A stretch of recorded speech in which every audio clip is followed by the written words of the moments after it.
नमस्कार, अमेचून प्राइम देख रहे हैं आप। मैं हूं आपके साथ वरुण गोयल। कोरोना काल में लोगों ने अभूतपूर्व संकट का सामना किया। हालांकि इस महामारी में कुछ ऐसे लोग भी थे जो लगातार लोगों की मदद और सेवा करने के लिए ग्राउंड पर डटे रहे।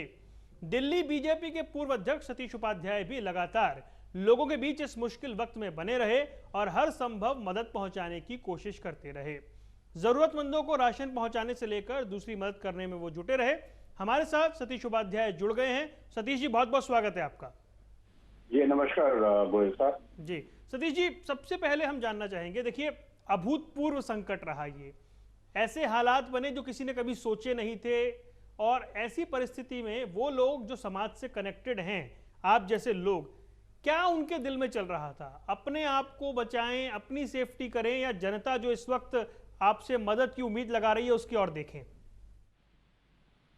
देखिए, मुझे लगता है कि मेरे जीवन में ये जो एक सवा महीने का अनुभव है, हमने बहुत सारे संकट और तरह के देखे हैं।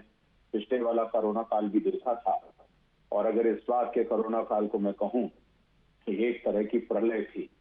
और इस प्रलय में अपने आप को बचाना, अपनों को बचाना, और समाज में जो लोग आपसे अपेक्षा करते हैं उनको बचाना एक बहुत बड़ी चुनौती थी। मुझे याद है कि 14-15 अप्रैल की बात है कि तब तेजी से संक्रमण बढ़ रहा था दिल्ली के अंदर। और हमारा एक मेरे मोबाइल पर एक ग्रुप है, ट्विटर ग्रुप, जिसमें लगभग 250 के आसपास सदस्य हैं। हम लोग इस पर बहुत सामाजिक विषयों पर, बाकी चीजों पर चर्चा जारी करते रहते हैं। लेकिन ऐसी बात करते करते ध्यान में आया कि हमको कुछ करना चाहिए, और सभी मित्रों ने इसमें अपना एक सहयोग देने का प्रण किया। हमने लिस्ट बनाई। पहले 10 लोग थे, 15 लोग हुए, 20 लोग हुए, 30 लोग बन गए, सूची 40-45 तक पहुंच गई। और हमने एक जूम मीटिंग की, और जूम मीटिंग के अंदर मुझे लगा कि लोगों को जिस प्रकार की जरूरत है, लोगों को बेड उपलब्ध नहीं है, लोगों को दवाइयां नहीं मिल रही, लोगों को ऑक्सीजन नहीं मिल रही, लोगों को खाना नहीं मिल रहा, लोगों को तमाम तरह की जो असुविधाएं हैं वो नहीं मिल रही हैं। तो हमको लगा कि कुछ करना चाहिए, और हमने प्रण लिया कि इसको हम बिल्कुल नॉन पॉलिटिकल रूप में, गैर राजनीतिक तरीके से इस सारे काम को हम करेंगे। मैं धन्यवाद देना चाहता हूं अपने तमाम साथियों का, जिन्होंने, मुझे याद है कि शायद अब हम ध्यान करते हैं तो ध्यान में आता है कि हमने 16-16 घंटे सुबह 7 बजे से लेके और रात के 1 बजे तक लगातार हम इस काम में लगे रहे। एक जुनून सा आ गया, एक पैशन आ गया, और लगा कि बस सेवा करनी। ऐसे भी लोग थे जिनके घर में मेरे 2-3 मित्र हैं जिनके घर में खुद उनकी वाइफ, उनका बेटा संक्रमित था, लेकिन उसके बावजूद वो बाहर निकलते थे। ऐसे तमाम लोगों को भोजन दोपहर का और शाम का देकर के आते थे। उनके घर में एक डर था, लेकिन वो जाकर के उन सबको करते थे। हमने स्टार्ट किया था केवल एक भोजन से, कि हम लोगों को भोजन दे पाए। महिला संक्रमित हैं, घर में कोई करने वाला नहीं है। तो गोयल जी, आप को जानकर के हैरानगी होगी कि हम 9 किचन हमने स्टार्ट की। लाजपत नगर में, ईस्ट ऑफ कैलाश में, ग्रेटर कैलाश में, ट्रांसजमना में, मयूर विहार में, द्वारिका में, चांदनी चौक में, हम इन किचन के माध्यम से लगातार लोगों को, लगभग 18,500 लोगों को डायरेक्टली, जो कोविड के मरीज थे, उन तक ये हमने भोजन पहुंचाने का काम किया। और ये 23 तारीख तक इस काम को करते रहे। जब हम भोजन में जा रहे थे तभी हमारे पास अनायासी ऑक्सीजन का डिमांड आया। जब हम भोजन के लिए काम कर रहे थे तो हमारे पास लगातार उस ग्रुप पर बेड की डिमांड आने लगी, आईसीयू की डिमांड आने लगी, रेमडेसिविर मेडिसिन की डिमांड आने लगी, और तरह तरह के मेडिसिन की डिमांड आने लगी। फिर जो हमसे बनता गया, हमने प्रिक्योरमेंट किया। हमको मास्क चाहिए थे, हमको सैनिटाइजर चाहिए थे। हमने एक छोटा सा ऑक्सीजन का, 10 ऑक्सीजन सिलेंडर का लोगों से इकट्ठा करके एक बैंक सा बना लिया। उसको रिफिलिंग हम कराने लगे, लोगों को देने लगे। फ्लो मीटर ऑक्सीजन के, वो हमारे लिए चुनौती हो गई। ऑक्सीजन तो है, फ्लो मीटर नहीं है। वो हमने कहीं से परचेज किए। ऑक्सीजन मास्क, जिससे आप ऑक्सीजन लेते हैं, उसकी हमने व्यवस्था की। सैनिटाइजर की हमने व्यवस्था की। पीपी कोट चाहिए थे, पीपी किट हमने मंगवाई, पीपी कोट हमने मंगवाए। तमाम तरह की चीजें, ऑक्सीमीटर से लेकर के, और बाद में कंसंट्रेटर भी आया। तो जितना हमसे बन पड़ा, हम लगातार लोगों के संपर्क में रहे और लोगों लोगों के, हमारे पास तमाम तरह की कहानियां ऐसी हैं जिसमें और उसके बाद एक और चीज हुई, अंतिम संस्कार ऐसा देखने में आया दिल्ली में। 2-3 केसेस 5 केसेस हमारे पास ऐसे थे जिसमें घर वालों ने अपने ही घर के परिजनों के पार्थिव शरीर को लेने से मना कर दिया। उनका संस्कार कराना एक चुनौती थी और ये करते करते करते करते आज हमको 1.25 महीना करीबन हो गया है। 23 तारीख को हमने किचन बंद कर दी थी, लेकिन अभी एक किचन चांदनी चौक का जो 31 तारीख तक चल रहा है। और उसके बाद हमारे पास अयोध्या से डिमांड आई। अयोध्या में उन्होंने कहा कि बहुत सारे शब्द बैकुंठ धाम में हैं, यहाँ लकड़ी की आवश्यकता है। हमने 200 टन लकड़ी की वहां व्यवस्था करवाई। वहां पर हमने फूड, ऑक्सीजन, सैनिटाइजर, मास्क, काढ़ा, जो जो हम कर सकते थे पिछले 15 दिन से अयोध्या में ये काम चल रहा है। अयोध्या के साथ साथ मेरे एक मित्र काशी क्षेत्र भदोही में, उनका फोन आया कि भाई साहब आप ये काम कर रहे हैं, तो हमसे मना नहीं हुआ। हमने कहा हम इसको भी करेंगे। भदोही में ये काम चल रहा है। और अभी 3 दिन पहले उत्तरांचल से हमारे पास ये डिमांड आई, तो कल हम उत्तरांचल के लिए तमाम सामान डिस्पैच कर रहे हैं।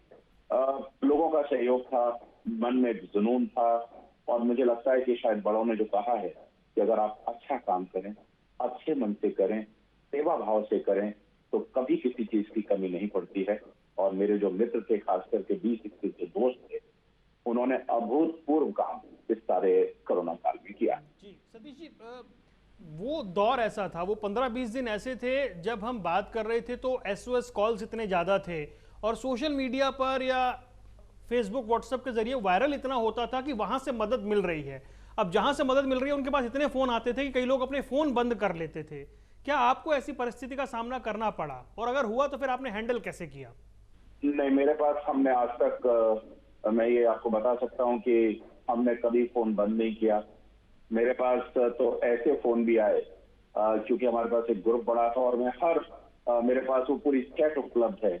मैं उन सब लोगों को जवाब देता था और सुबह 7 से लेकर कई बार मुझे स्नान करने के लिए 6 बज जाते थे, शाम के 5 बज जाते थे, और ये करते करते रात को 1 बजे तक। एक दिन मुझे ध्यान है कि ANI के एक पत्रकार का फोन आया मुझे, रात के 1 बज रहे थे। उन्होंने कहा कि मैंने देखा कि ये फोन कैसे बज रहा है। मैंने फोन देखा तो मैंने कहा बताओ प्रज्ञा क्या बात है। बोले सर आपकी मदद की जरूरत है। मैंने कहा क्या हुआ। बोले करोल बाग में हॉस्पिटल है, 40 पेशेंट है वहाँ, एडमिनिस्ट्रेशन उनको ऑक्सीजन नहीं दे रहा है और आप इसमें कुछ इंटरवीन करिए। मैं एक्चुअली DM को और ADM को नहीं जानता था। मिस्टर कार्तिकेयन ADM थे, देयर इज सम लेडी जो DM थी। मैंने कहा अच्छा मैं मदद करता हूँ। मैं उठा, मैंने उनको मैसेज किया। मैसेज करके शायद लोगों का भाग्य भी अच्छा था और उन्होंने मुझे ADM ने जवाब दिया और सुबह 4:30 बजे वहाँ ऑक्सीजन चालू हो पाई और कम से कम 45-40 लोगों की जो जिंदगी थी वो बहुत खतरे में थी, तो उसको हम ठीक कर पाए। और ऐसा एक उदाहरण नहीं, ऐसे मेरे पास 3 हॉस्पिटल्स के उदाहरण हैं कि जहां पर हम इस तरह की चीजें कर पाए। हमने अपना फोन बंद ही नहीं किया। पता नहीं कहां से शक्ति आई, मेरे को नहीं मालूम कि इतनी शक्ति, इतना जुनून कहां से आया कि वो जो 12 दिन की विंडो है, 13 दिन की विंडो, शायद मैं अपनी जिंदगी में कभी बिल्कुल नहीं चाहता। जी, अगर हम थोड़ा सा इसमें सकारात्मक देखें, क्या ये 12-13 दिन आपको भविष्य के लिए कुछ बता रहे हैं? हम अपनी तैयारियों को लेकर बहुत बात करते हैं, बहुत सारी चीज़ें होती हैं, इतनी प्रतिकूल परिस्थितियां, ऐसे ऐसे हालात, हर कोई जूझ रहा था, किसी का जानकार, रिश्तेदार घर में, इस तरह के हालात के बीच में लोगों की मदद के लिए आगे आना, ये आपका फैसला, लेकिन उसमें और लोगों का साथ जुड़ जाना, इसे आप कैसे देखते हैं? मैं देखता हूँ कि वास्तव में लोग, अगर आप, सबसे बड़ी बात है कि काम कौन कर रहा है, आपकी विश्वसनीयता कितनी है समाज में। और आज मैं देखता हूँ कि हम शायद परसों तक 15,000 किलो राशन हम डिस्ट्रीब्यूट कर चुके हैं। शुरू के 15 दिन तो हम सब लोगों ने अपने पास से किया, लेकिन बाद में लोगों ने जब इस ग्रुप पर देखा और मदद के हाथ अपने आप बढ़ते गए। हमने जब परसों अपनी जूम मीटिंग की तो हमने कहा कि हमको 5,000 किलो राशन की जरूरत और है, हमको किट बांटनी है। आप यकीन मानिए कि परसों से लेके आज तक लगातार किसी ने 100 किलो चीनी, किसी ने 200 किलो आटा, किसी ने 200 किलो चावल, किसी ने 200 किलो दाल, और करते करते हमें महसूस नहीं हुआ, लोगों में जो भाव है, लोगों को जो करने का जज्बा है, ये बात सही है कि उनको ये होना चाहिए, और मुझे कभी किसी चीज की कभी कमी नहीं पड़ी, किसी भी चीज की कोई प्रॉब्लम नहीं हुई। मैंने जिसको, और मजे की बात देखिए, इतना सबके लिए मैंने किसी को ये कहा नहीं कि आप मेरे लिए मदद कर दीजिए। लोगों ने अपने आप ही कि भाई साहब आप ये काम कर रहे हैं, हम ये करना चाहते हैं। किसी ने 1100 रुपए की मदद की, तो किसी ने 51,000 की भी मदद की, किसी ने 1 लाख की मदद भी की, किसी ने अपनी तरफ से सामान देने की बहुत कोशिश की, किसी ने कहा कि हम आपको कंसंट्रेटर दे सकते हैं। ये जो सारी चीजें मैं लगता हूँ कि लोग बहुत ही पॉजिटिव हैं। लोगों के प्रति अगर आप ईमानदारी से काम करें तो आपको किसी प्रचार प्रसार की आवश्यकता नहीं है, आपको कुछ करने की जरूरत नहीं है।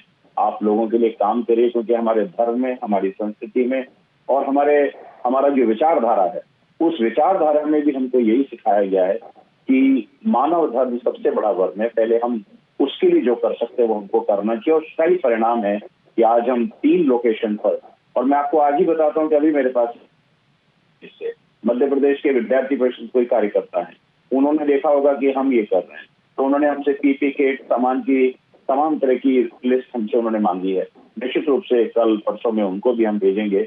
हम रुकने वाले नहीं, और जितना हमसे बन पड़ेगा इसके साथ एक और काम। जी सतीश जी, आपने कहा कि इस वक्त सबको एक साथ होकर लड़ने की जरूरत है, लेकिन ठीक है, इस वक्त कोई पार्टी या व्यक्ति के बारे में नहीं सोच रहा था, जैसा आपने बताया सब लोग मिलकर लड़ रहे थे।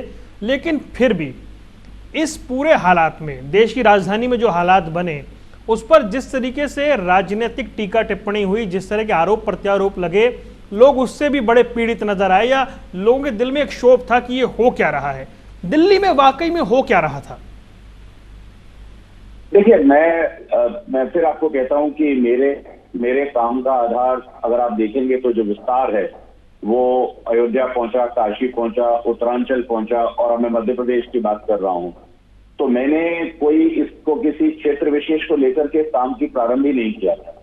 मैं दिल्ली की राजनीति की बात करना नहीं चाहता हूं, क्योंकि जब हम दिल्ली में राजनीति की बात करते हैं तो तमाम तरह के प्रश्न, तमाम तरह के सवाल, तमाम तरह के आरोप, तमाम तरह के प्रत्यारोप, तमाम तरह की खामियां आपको नजर आती हैं। उसके बारे में मुझे लगता है कि मन ही नहीं करता डिस्कस करने का कि हम राजनीति के बारे में बात करें कि किसको क्या करना चाहिए था, किसने क्या नहीं किया। ये सब लोगों को दिखाई देता है। मैं ये कहता हूं कि एक गवर्नेंस जिसको आप कहते हैं, हम दिल्ली की बात करेंगे तो वो केंद्र की बात करेंगे। केंद्र सरकार ने जो काम किया, जो आपको कहा, वो आपने नहीं किया। मुझे लगता है कि अपना इंट्रोस्पेक्शन दिल्ली सरकार को जरूर करना चाहिए। जी, लेकिन सर जब बात तीसरी लहर की हो रही है, तैयारियों की हो रही है, वैक्सीन को लेकर जितने सवाल उठ रहे हैं, उस टाइम ऑक्सीजन को लेकर जितने सवाल उठे, और जिस तरह से बातें कही गई कि हमारी वैक्सीन बच्चों को हमारे बच्चों की वैक्सीन बाहर भिजवा दी गई, ये जो सारी चीजें चल रही हैं, ये क्यों हो रहा था? क्या ये रुक सकता था? देखिए, मुझे लगता है कि ये एक नैरेटिव सेट करने की कोशिश है। देश के प्रधानमंत्री मोदी जी हैं, और जिस प्रकार से मोदी जी ने काम किया है, एक तो प्रलय के समय में, जब प्रलय का समय हो तो कोई भी सरकार इनएफेक्टिव हो सकती है, वो चाहे व्यवस्थाएं केंद्र की हो या दिल्ली की हो। लेकिन अगर आप गवर्नेंस की बात करेंगे, आप प्रलय के 10 दिन छोड़ दीजिए, उससे पहले जो आपको करना चाहिए था वो आपने क्या किया। इस देश में एक नैरेटिव सेट किया गया कि ये बीजेपी की वैक्सीन है, इस वैक्सीन को लगाने की जरूरत नहीं है। देश के बड़े बड़े नेताओं ने उसको डिस्क्रेडिट करने की कोशिश की, लोगों के अंदर एक भ्रम फैलाने की कोशिश की, और उसका नतीजा है कि एक सेकंड लेयर हमारे पास बढ़कर के आ गई। आज वही लोग सबसे पहले वैक्सीन लगवा रहे हैं, वही लोग इन चीजों को अब नहीं बोल रहे बीजेपी की वैक्सीन है। तो देश में राजनीतिक लाभ लेने के लिए और एक सरकार को बदनाम करने के लिए ये किसान आंदोलन से लेकर के, और चाहे वो सीए के खिलाफ आंदोलन था वो था, या वैक्सीन के खिलाफ बात करनी थी, या किसी भी काम के लिए जो लगातार एक नैरेटिव सेट करने की कोशिश इस देश की राजनीति में हो रही है, वो किसी का भला नहीं कर रहे, वो इस देश का नुकसान कर रहे हैं। क्या 7 साल में, क्योंकि आपकी सरकार को 7 साल पूरे हुए केंद्र में, क्या 7 साल में सबसे मुश्किल दौर से इस वक्त आपका नेतृत्व, आपकी पार्टी गुजर रही है? नहीं, मैं मुश्किल, जब आप कोई सरकार हो, कोई घर हो, कोई समाज हो, अगर कभी भी प्रलय जैसी स्थिति बनेगी तो निश्चित रूप से कठिन दौर होगा ही होगा किसी के लिए। आपका जो इंफ्रास्ट्रक्चर है, आपकी जो व्यवस्थाएं हैं, आप जिस चीज को तैयारी करके चलते हैं, वो सब कुछ नाकाफी होता है। और लेकिन उसमें एक सकारात्मक दृष्टिकोण से चलना, दिन रात लगातार काम करना, जिस तरीके से ऑक्सीजन की कमी हुई, इस ऑक्सीजन की कमी को दिल्ली के अंदर 3 दिन में ऐसा एक माहौल बनाया गया कि केंद्र आपको वैक्सीन नहीं दे रहा, और 2 दिन बाद ही आप कहते हैं कि हमसे आप वैक्सीन ले जाइए। इसलिए मैंने कहा कि राजनीति की आप जितना नीचे जाएंगे तो तमाम तरह के सवाल खड़े होंगे। मेरा कहना है कि अपना आत्मविश्लेषण, अपना सेल्फ इंट्रोस्पेक्शन दिल्ली सरकार को करना चाहिए। और मैं ये कहता हूं कि पिछले काफी समय से दिल्ली सरकार एक ऐसी सरकार है which is running this government without any governance नाम की कहां है मोहल्ला क्लिनिक। फिर आप बात करेंगे तो हम राजनीति में करना नहीं चाहता है। चलिए सर, बिल्कुल अंत में आखिरी सवाल आपसे। 1.5% के आसपास दिल्ली की पॉजिटिविटी रेट आ गई है। ऐसा लग रहा है कि जो अंधड़ आया था, जो तूफान आया था, जो सुनामी आई थी, वो निकल गई है, अपने निशान छोड़ गई है पीछे। कितना सावधान हमें रहने की जरूरत है और कितनी तैयारी हमें करने की जरूरत है? मुझे लगता है कि सतर्कता और सावधानी, किसी भी प्रकार की लापरवाही, जिस तरह से सेकेंड लहर में हम लोगों को बहुत महंगी पड़ी, वो जिस तरह का एक संकेत है कि तीसरी लहर आ सकती है, मुझे लगता है कि जो बार बार डॉक्टर्स बोलते हैं कि हमको कोविड एप्रोप्रिएट बिहेवियर करना चाहिए, हमको किसी भी प्रकार की लापरवाही नहीं करनी चाहिए, हमको समारोह से, हमें बड़े बड़े जो आयोजन करने से बचना चाहिए, हमको जो डॉक्टर्स कहते हैं उसका पालन करना चाहिए। हम चाहे वो मास्क लगाने की बात करें, हैंड सैनिटाइजिंग की बात करें, और हम 2 गज दूरी की बात करें, ये सारी बातें हम सुनते तो हैं, लेकिन व्यवहार में उसको जब हम छोड़ते हैं तब इस तरह की स्थिति बनती है। और केंद्र सरकार पूरी तरह से इसके लिए तैयार है, दिल्ली सरकार भी इसके लिए तैयार होना चाहिए दिल्ली सरकार को, कि बाद में फिर ये ना हो कि आप जो कुछ भी चाहिए वो केंद्र से आप मांगते रहें कि हमारे पास कुछ नहीं है। अब आपके पास समय है, आप समय रहते उसकी तैयारी, आने वाले जो समस्या है, परेशानियां हैं, अगर कोई बीमारी हमको दिखाई देती है उसकी करनी चाहिए। बार बार बच्चों की बात हो रही है कि बच्चों के बारे में भी ऐसा हो सकता है, तो उसी से अभी से एहतियात लेने की जरूरत है। ब्लैक फंगस की बात हो रही है, उसके लिए राजनीति करने की बजाय उस पर एहतियात और प्रभावी कदम और जो आगे की तैयारी है वो करने की आवश्यकता है। और मेरा आम नागरिकों से यह अनुरोध है, दिल्ली की जनता से और देश की जनता से अनुरोध है कि हम अपने व्यवहार में किसी भी प्रकार की लापरवाही ना करें। हम किसी भी तरह से किसी सरकार को या किसी और सिस्टम को इस चीज के लिए मजबूर ना करें कि इस देश को दोबारा से लॉकडाउन का समय देखना। बहुत बहुत धन्यवाद सतीश जी, आपने वक्त निकाला हमारे लिए और हमारे से बात की। आपका बहुत बहुत धन्यवाद। बहुत बहुत धन्यवाद। ये थे हमारे साथ सतीश उपाध्याय, दिल्ली बीजेपी के पूर्व अध्यक्ष। कोरोना काल में किस तरीके से न सिर्फ राजधानी बल्कि उसके बाहर के क्षेत्रों में कैसे लोगों की उन्होंने मदद की, कैसा ये वक्त उन्होंने लोगों की मदद के लिए निकाला, उस पर वो विस्तार से बता रहे थे। इस खास पेशकश में इतना ही। दीजिए इजाजत, नमस्कार।